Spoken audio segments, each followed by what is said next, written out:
Hello and welcome to the Intel Brief. Today is Monday, 27 January.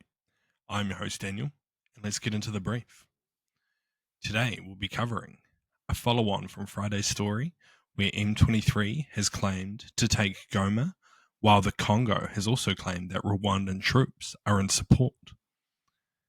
Also, some Latvian undersea cables are likely damaged by external influence. An exiled Belarusian opponent slams Lukashenko's win as fake. So firstly, on Monday, the Democratic Republic of the Congo's government has accused Rwanda of incursions into the northern Kivu province, hours after the Rwandan-backed M23 rebels claimed to have control over Goma. A government spokesperson highlighted the presence of the Rwandan army in Goma and urged residents to stay at home and avoid acts of vandalism and looting. The situation escalated as Congolese forces exchanged artillery fire with Rwandan troops across the border, according to UN sources. The M23 rebels, composed mainly of ethnic Tutsis, claimed control over Goma just before a 48-hour deadline for the Congolese army to disband. Stop. M23 rebels, composed mainly of ethnic Tutsis, claimed control over Goma just before a 48-hour deadline for the Congolese army to disarm expired. The UN Security Council condemned the M23 offensive and called for an immediate halt to the fighting, emphasizing the disregard for the DRC's sovereignty and territorial integrity. Despite the denial of supporting M23, Rwanda has acknowledged stationing troops and missile systems in eastern DRC. The conflict has led to a significant humanitarian concern, with over 7 million people internally displaced.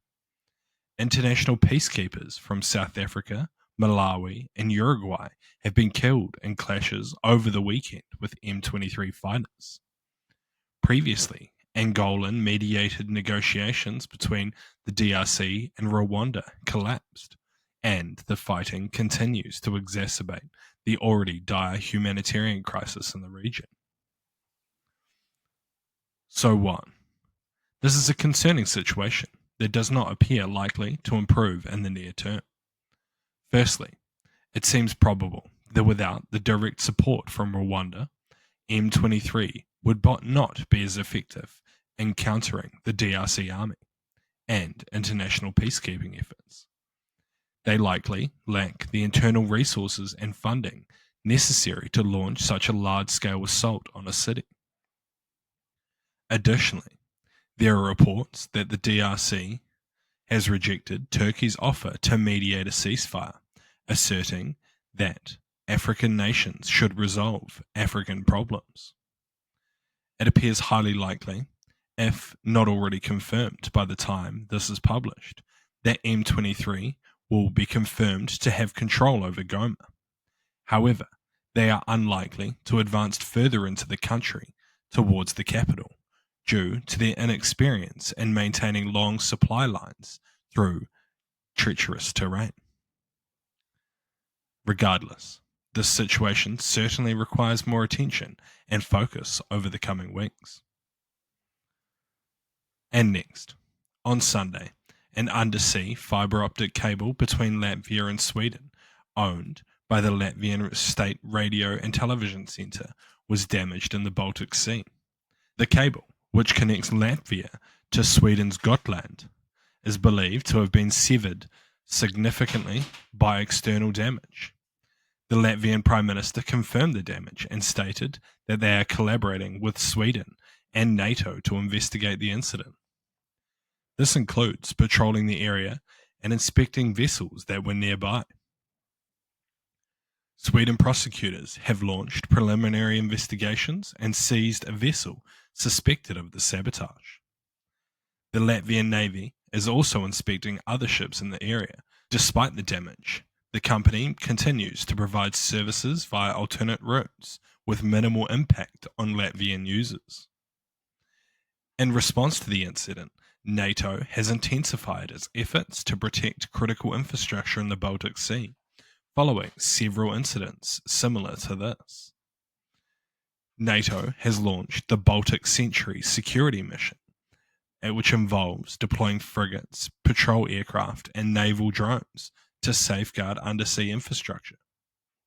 The alliance has emphasized its right to take action against any vessels that pose security threats in the area. So what? Again, it seems highly unlikely that these types of attacks will be stopped without a direct response from NATO. By that, I don't mean the attack of a vessel, but through naval patrols, possibly leading to the escorting of vessels operated by crews from hostile countries, and also through the detention of vessels and captains who carry out these types of operations. NATO needs to ensure that the consequences are more undesirable than whatever Russia is paying them. And lastly, exiled opposition leader Svetlana Tikhanovskaya dismissed the recent presidential election in Belarus as fraudulent, following the declaration by Alexander Lukashenko as the winner. Western observers echoed her sentiments, stating that the vote was neither free nor fair, with independent media banned and opposition figures either imprisoned or exiled. Svetlana, whom many in the West regard as the true winner of the 2020 election, expressed gratitude to demonstrators who opposed Lukashenko during the polling. She emphasized the ongoing fight for freedom, democracy, and a European future for Belarus. Her husband remains imprisoned after attempting to run for office in 2020, while she continues her efforts from Lithuania.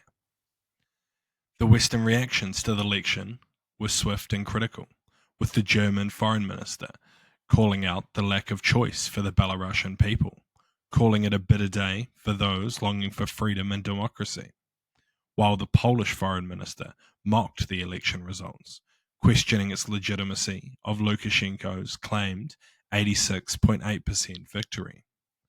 Despite the widespread condemnation, Lukashenko received congratulations from Russian President Vladimir Putin and the Chinese leader Xi Jinping, highlighting their continued support from key allies.